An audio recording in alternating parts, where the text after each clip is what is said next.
Hello मेरे प्यारे viewers, आज हम लोग KGF 2 को एक्सप्लेन करने जा रहे हैं, जिसने बॉक्स ऑफिस में बहुत ज़्यादा धमाल मचा रखा है। तो और इसकी IMDb रेटिंग 9.6 है। ये मूवी हाल ही में रिलीज हुई है 2022 में। चलिए हम लोग इस मूवी को एक्सप्लेन करते हैं और साथ ही साथ मूवी का मजा लेते हैं। मूवी स्टार्ट होती है और हमें पहले ही सीन में दिखाया जाता है आनंद सर को, जो KGF चैप्टर 1 की स्टोरी सुना रहे होते हैं और उन्हें तभी हार्ट अटैक आ जाता है। हमें उनके बेटे विजेंद्र को दिखाया जाता है, जो उनके पिताजी को हॉस्पिटल में देखने आया होता है। जैसे कि कहानी आधी में ही रुक गई थी, इसीलिए उनके बेटे विजेंद्र को कहानी कंप्लीट करनी पड़ती है।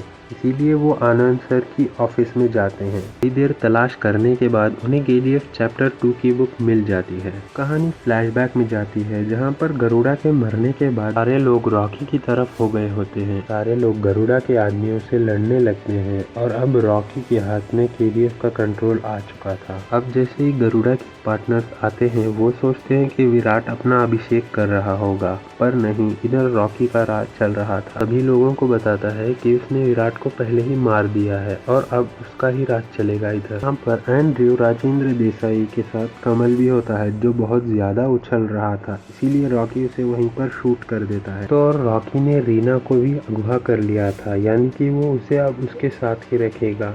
उसके पिताजी राजेंद्र देसाई भी कुछ नहीं कर पा रहे थे, क्योंकि रॉकी अब बहुत ज़्यादा स्ट्रांग हो गया था। खदानों में काम करने वाले मजदूरों की हालत थोड़ी अच्छी होती है। उनके लिए घर बनाए जा रहे होते हैं, उन्हें खाने के लिए मिल रहा होता है और उन्हें पहनने के लिए कपड़े भी मिल रहे होते हैं। ये सारे लोग भी बहुत ज़्यादा खुश होते हैं। रॉकी गरुड़ा के राइट हैंड यानी कि बनराम के पास जाता है और बनराम से कहने लगता है कि मैं वजीर को नहीं मार सकता। अगर वजीर ही मर गया तो ये साम्राज्य ठीक से नहीं चल पाएगा। इसलिए पहले तो बनराम मना कर देता है, पर रॉकी के थोड़ी देर समझाने के बाद बनराम भी मान जाता है। रॉकी से कहता है कि हमें अब सिक्योरिटी को पहले से भी ज्यादा बढ़ाना होगा और मुझे लोगों को ट्रेनिंग भी देनी होगी। हमें चैप्टर 1 का एक सीन दिखाया जाता है, जहाँ पर रॉकी मेंटेनेंस रूम में जाकर देखता है। तभी वो नोटिस करता है कि उधर एक माइन नहीं, टोटल 9 माइन्स होती हैं, पर उनमें से सिर्फ एक ही माइन को खोला गया था, बाकी के 8 माइन्स बंद ही होते हैं। कि सूर्यवर्धन ये नहीं चाहता था कि बाकी लोगों को 8 माइन्स के बारे में पता चले। जैसे ही बाकी के पार्टनर्स को इन 8 माइन्स के बारे में पता चलता है, वो लोग शॉक्ड हो जाते हैं और ज्यादा लालची बन जाते हैं। रॉकी के दुश्मन बढ़ चुके थे, पर रॉकी इनमें से किसी को नहीं मारता, क्योंकि वो हर किसी को मार देगा तो वो किसी के साथ बिजनेस नहीं कर पाएगा। जो बाकी की 8 माइन्स होती हैं, उनमें कोई भी वर्कर जाके काम नहीं करना चाहता और वो बहुत ज्यादा डरे होते हैं, पर रॉकी इधर आता है और अपने आप से माइन के अंदर जाता है और काम करने लगता है। ये देखते ही सारे वर्कर्स को मोटिवेशन मिलता है और वो सभी लोग भी अंदर जाकर काम करना स्टार्ट कर देते हैं। हमें दिखाया जाता है एंड्रयूज और राजेंद्र प्रसाद को, जो कि रॉकी की तरक्की से बहुत ज्यादा परेशान हो गए थे और वो रॉकी को कैसे भी करके रोकना चाहते थे। इन दोनों का ये काम सिर्फ एक ही औरत कर सकती थी, वो थी रमिका सेन। बहुत पावरफुल पॉलिटिशियन होती है और एक डिक्टेटर टाइप की होती है, हम हिटलर की बहन भी मान सकते हैं, जो हर किसी पर अपना पावर बनाकर रख सकती है। इन लोगों की टीम में एक पॉलिटिशियन होता है जिसका नाम होता है नारायण। ये सभी लोग ये चाहते हैं कि नारायण को PM की पोस्ट से हटा दिया जाए और रमिका सेन को PM की पोस्ट पर ला दिया जाए, क्योंकि अगर रमिका सेन PM की पोस्ट पर आई तो रॉकी की बर्बादी शुरू। अब ये सभी लोग ये प्लान करते हैं कि वो लोग पार्लियामेंट में वोटिंग कराएंगे, जिसमें सारे लोग नारायण के अगेंस्ट वोट करेंगे, जिससे नारायण की गवर्नमेंट गिर जाएगी, रमिका सेन PM की पोस्ट पर आ जाएगी। खदानों में काम कर रहे थे मजदूरों को एक बहुत बड़ी तलवार दिखाई देती है, जिसे देखने के बाद सारे लोग डर जाते हैं। हालांकि ये तलवार अधीरा की होती है, जिसे गरुड़ा ने ऑलरेडी मरवा दिया होता है। तो तभी हम लोग देखते हैं अधीरा को, जो अभी भी जिंदा होता है और अपनी फौज को जमा करने लगता है ताकि वो अपना KGF लेने वापस जा सके। के साथ ही KGF पर अधीरा हमला बोल देता है और KGF के आउटपोस्ट 1 पर हमला कर देता है, जहां पर सारे लोग मर जाते हैं। अब अगर कोई भी सोने का ट्रक बाहर लेकर निकलेगा तो अधीरा उसे मार देगा।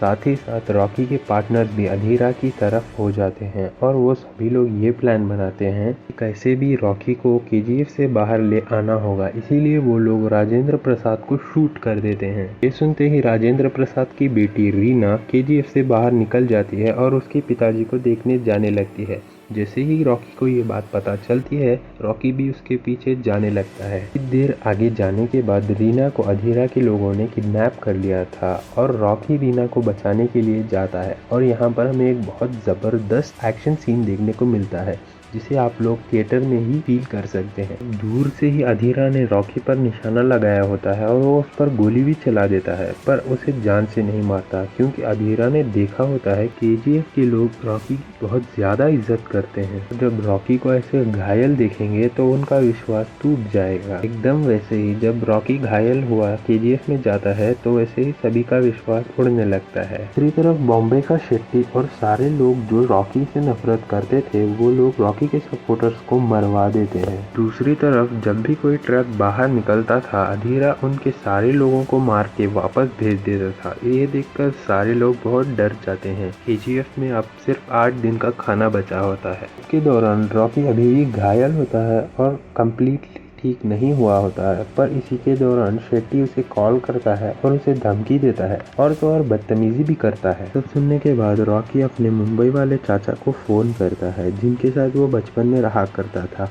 और उनसे एक हेल्प मांगता है। इसके बाद रॉकी अपना हेलीकॉप्टर मंगाता है और रीना के साथ सोना लेकर हेलीकॉप्टर से दुबई चला जाता है। देखकर केजीएफ में रहने वाले लोग समझते हैं कि रॉकी डर कर यहाँ से भाग गया है, पर असल में रॉकी इनायत खलील से मिलने गया होता है। जाने के बाद इनायत खलील को वो बिजनेस ऑफर देता है।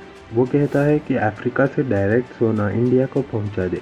पहले तो खलील इसके लिए मना करता है। जैसे ही खलील को पता चलता है कि उसके सारे लोग जो भी मुंबई में उसका सपोर्ट करते थे वो सभी लोग नहीं रहे क्योंकि रॉकी ने आने से पहले उसके चाचा से कहकर सभी लोगों को मरवा दिया था। साथ ही साथ जो बॉडीगार्ड्स खलील के साथ होते हैं वो समझता है कि वो सारे गार्ड्स उसके हैं, पर नहीं, इसमें से आधे से ज़्यादा गार्ड्स रॉकी के होते हैं। मजबूरन इनायत खलील को इसकी ये डील एक्सेप्ट करनी पड़ती है और डील एक्सेप्ट करवाने के बाद रॉकी वापस केजीएफ पर आता है और वह नाम से कहता है सारे ट्रक्स को बाहर निकाला जाए। दूसरी तरफ अधीरा रॉकी का वेट कर रहा होता है। जैसे ही वो देखता है कि रॉकी के पीछे सारे ट्रक्स आ रहे होते हैं अधीरा के सारे लोग उस पर गन पॉइंट कर देते हैं, पर तभी ट्रक्स में से रॉकी के बहुत सारे लोग निकलते हैं और सारी मशीन गन से उन सारे लोगों को उड़ा देते हैं। यहाँ पर अधीरा की एक तरह से हार हो चुकी होती है। रॉकी चाहता तो अधीरा को मार भी सकता था, पर वो उसे जिंदा छोड़ देता है। साथ ही साथ नारायण की सरकार को गिरने से भी बचा लेता है क्योंकि वो सारे पॉलिटिशियंस को धमकी देता है। रॉकी का बिजनेस जोरों शोरों से चलने लगता है क्योंकि वो सारी 9 माइंस से सोना निकाल रहा था और वो मुंबई जाकर शेट्टी को भी मार देता है। बीतता है और हमें 5 साल बाद का सीन दिखाया जाता है जहां पर एक और बार इलेक्शंस हो रहे होते हैं। यहाँ पर नारायण रॉकी से कहता है कि हमें रमिका सेन को मरवाना होगा क्योंकि अगर वो जिंदी रहेगी तो केजीएफ को बर्बाद कर देगी। रॉकी यहाँ पर कहता है कि वो औरतों और बच्चों पर हाथ नहीं उठाता।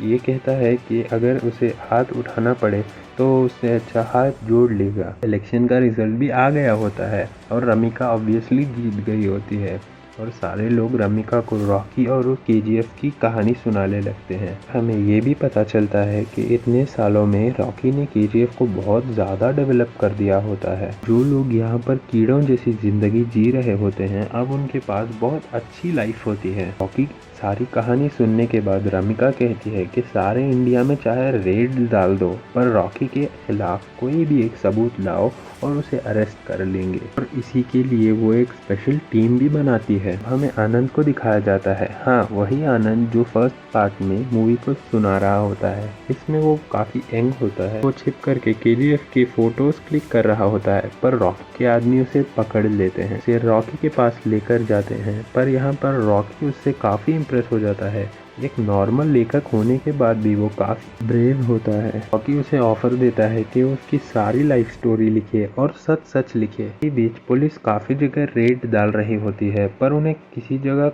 रॉकी के खिलाफ कोई सबूत नहीं मिलता। हाँ, पर उन्हें एक सोने का बिस्किट मिलता है। वो लोग इस सोने के बिस्किट को पुलिस स्टेशन में जमा कर लेते हैं। जैसे ही रॉकी को ये पता चलता है, वो सोने का बिस्किट लेने के लिए पुलिस स्टेशन पर चला जाता है। और जैसे ही पुलिस स्टेशन में सबको पता चलता है कि ये बिस्किट रॉकी का है, तो सारे लोग घबरा जाते हैं, क्योंकि रॉकी की शक्ल बहुत कम लोगों ने देखी होती है, पर उसके नाम का खौफ सब जगह फैला होता है। वो बहुत स्टाइल से अंदर जाता है, सोने का बिस्किट लेकर बाहर आता है और एक मशीन गन से सारा पुलिस स्टेशन ही उड़ा देता है। यहाँ पर रमिका सेन को रॉकी के खिलाफ एक सबूत मिला होता है, इसके दम पर वो रॉकी को अरेस्ट करना चाहती थी। पर तभी सामने से फूलों का बुके लिए हुए रॉकी उसके सामने आता है। साथ एक फाइल भी होती है। उस फाइल में रॉकी के खिलाफ बहुत सारे सबूत होते हैं। वो उसे सामने से ऑफर देता है और उसे फाइल रखने के लिए भी कहता है।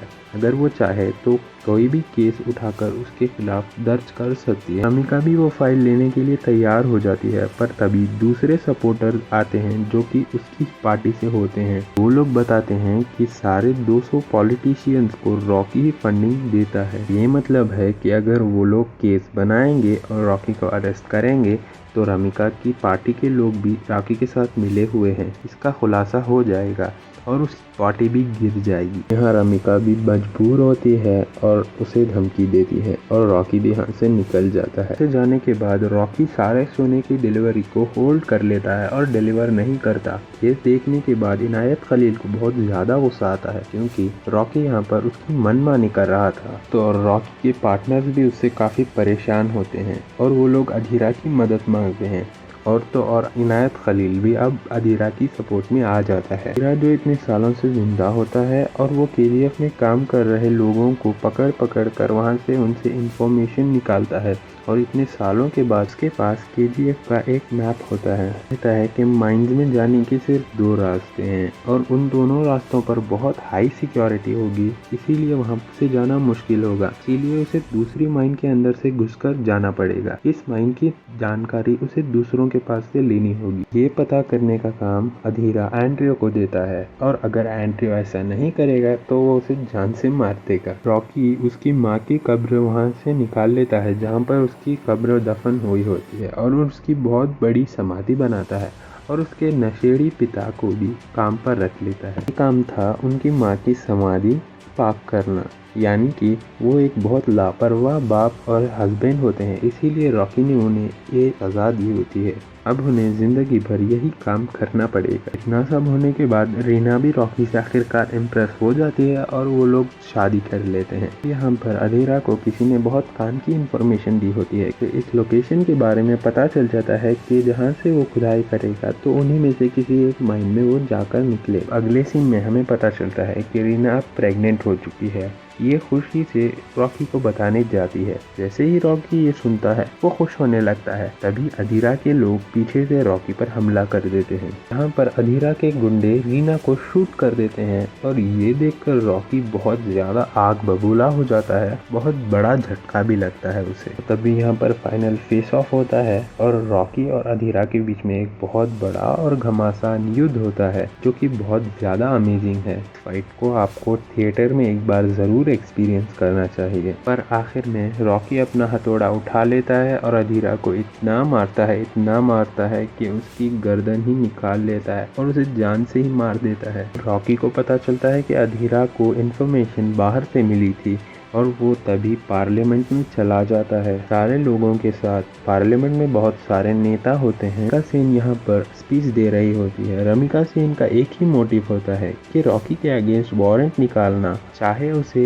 रेजिग्नेशन भी देना पड़े वो दे देगी। रॉकी पार्लियामेंट के अंदर आता है और नारायण को शूट कर देता है, क्योंकि रॉकी को पता चल चुका था कि नारायण ही अधीरा की मदद कर रहा था। शुरुआत से ही नारायण पीछे से 4 ही चालें चल रहा होता है। नारायण का असल प्लान ये होता है कि रॉकी को वो लोग भेजेंगे और गरुड़ा को मरवा देंगे और रॉकी को भी मरवा देंगे और सारा केजीएफ अपने आप हथिया लेंगे। जैसे कि रॉकी ने पार्लियामेंट में घुसकर एक पॉलिटिशियन को मारा है, तो सरकार को भी एक जेन्युइन रीजन मिल चुका था रॉकी के अगेंस्ट। अब रमिका सेन यहाँ पर रॉकी के अगेंस्ट डेथ वारंट निकाल देती है। यहाँ पर सारी सेना केजीएफ में जाने लगती है और सारे लोगों को बाहर निकाल देती है ताकि वो रॉकी को ढूंढ सके। तभी उन्हें पता चलता है कि रॉकी महल में तो नहीं है। तभी हमें रॉकी को दिखाया जाता है जो कि एक शिप पर होता है और उसमें बहुत सारा सोना होता है। ये सारा सोना रॉकी लेकर जा रहा होता है। तभी रॉकी की शिप से रमिका सेन को कोई मैसेज करता है। कोई और नहीं होता, रॉकी ने ही अपनी खबर रमिका सेन को दी होती है, क्योंकि उसे पता चल चुका था कि उसका अंत